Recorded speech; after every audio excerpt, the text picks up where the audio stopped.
ہمیشہ خوبصورت لہجے میں بات کریں ورنہ خاموش رہ کر اپنی خوبصورتی کو برقرار رکھیں۔ میں نے یقین کی ہر درجہ پر اپنے اللہ کو پایا ہے، الحمدللہ۔ باپ جیسا کوئی مرد نہیں ہوتا، نہ محبت میں نہ ظرف میں۔ یا اللہ، ماں باپ کا سایہ سب پہ سلامت رکھنا۔ کتنا سکون دیتی ہے نا یہ آیت۔ اللہ نے فرمایا، ڈرو نہیں، میں تمہارے ساتھ ہوں، سن بھی رہا ہوں اور دیکھ بھی رہا ہوں۔ فاطمہ کے واسطے اٹھتے تھے رسول صلی اللہ علیہ وآلہ وسلم، محترم اس لیے کہلاتی ہیں بیٹیاں۔ یا اللہ، مجھے وہ عطا کر دے جس کی میں نے تجھ سے امید لگائی ہوئی ہے، اور بے شک دلوں کا سکون تو اللہ کے ذکر میں ہے۔ ہر کامیاب مرد اور عورت کے پیچھے ایک بوڑھے ضعیف ماں باپ کی قیمتی جوانی ہوتی ہے۔ عورت کتنی بھی خوبصورت کیوں نہ ہو، وہ پیاری دوپٹے میں ہی لگتی ہے۔ وہ امتحان جتنا سخت لیتا ہے اتنا ہی قریب ہوتا ہے تاکہ تم سمجھ جاؤ تمہارا اپنا کون ہے۔ جب شوہر اپنی بیوی کو پیار سے مناتا ہے تو اللہ پاک کو اس کی یہ ادا بہت پسند آتی ہے۔ تھکے ہوئے دلوں سے کہہ دو کہ اللہ دیکھ رہا ہے۔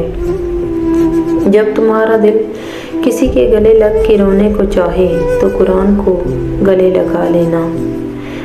وہاں بیٹھ کر رونا بہت سکون دیتا ہے، جہاں اللہ کے سوا دیکھنے والا کوئی نہ ہو۔ دیکھو، تم درد کا سجدہ زمین پر کرتے ہو اور تمہاری صدا ساتویں آسمان تک جاتی ہے۔ عورت پر پردہ ایسے جچتا ہے جیسے قرآن پاک پر غلاف۔ ہمیشہ بولنا نہیں پڑتا، تمہارے آنسو بھی اللہ سے باتیں کرتے ہیں۔ حضرت محمد صلی اللہ علیہ وآلہ وسلم نے فرمایا، فاطمہ میرے جگر کا ٹکڑا ہے، تم سجدہ زمین پر کرتے ہو اور تمہاری صدا ساتویں آسمان تک جاتی ہے۔ دنیا کی بہترین مصروفیت نبی صلی اللہ علیہ وآلہ وسلم پر درود پاک بھیجنا ہے۔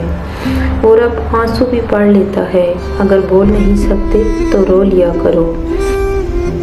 اللہ فرماتا ہے، میری محبت تو دیکھو، جو فرشتے شام کو تمہارے گناہ میرے پاس لاتے ہیں، میں صبح انہیں کے ہاتھوں تمہارا رزق بھیجتا ہوں۔ میں جو گرتے گرتے سنبھل گیا، یا اللہ وہ تو تھا، میں سمجھ گیا۔ جب شوہر پریشان گھر آئے اور بیوی اسے تسلی اور احساس دلائے تو اسے جہاد جتنا ثواب ملتا ہے۔ جو تم مانگتے ہو اللہ سے رو کر تڑپ کر دیکھنا، ایک دن حقیقت میں تمہارے سامنے آئے گا۔ باپ کے بعد شوہر اللہ کی جانب سے عورت کے لیے چنا گیا مضبوط ترین سہارا ہے۔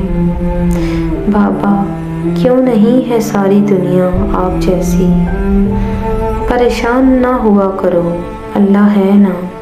پریشانیاں تو ہزار ہیں لیکن سکون دینے والا صرف میرا اللہ۔ دوستی 5 لفظوں سے ہوتی ہے، دل اور دعا سے، وحدہ اور وفا سے، ساتھ اور سچائی سے، تحفظ اور تسلی سے، یاد اور یقین سے۔ بیوی کا روٹنا سنت عائشہ رضی اللہ ہے اور بیوی کو منانا سنت رسول صلی اللہ علیہ وآلہ وسلم۔ قرآن شفا ہے ٹوٹے ہوئے دلوں کے لیے۔ سبحان اللہ۔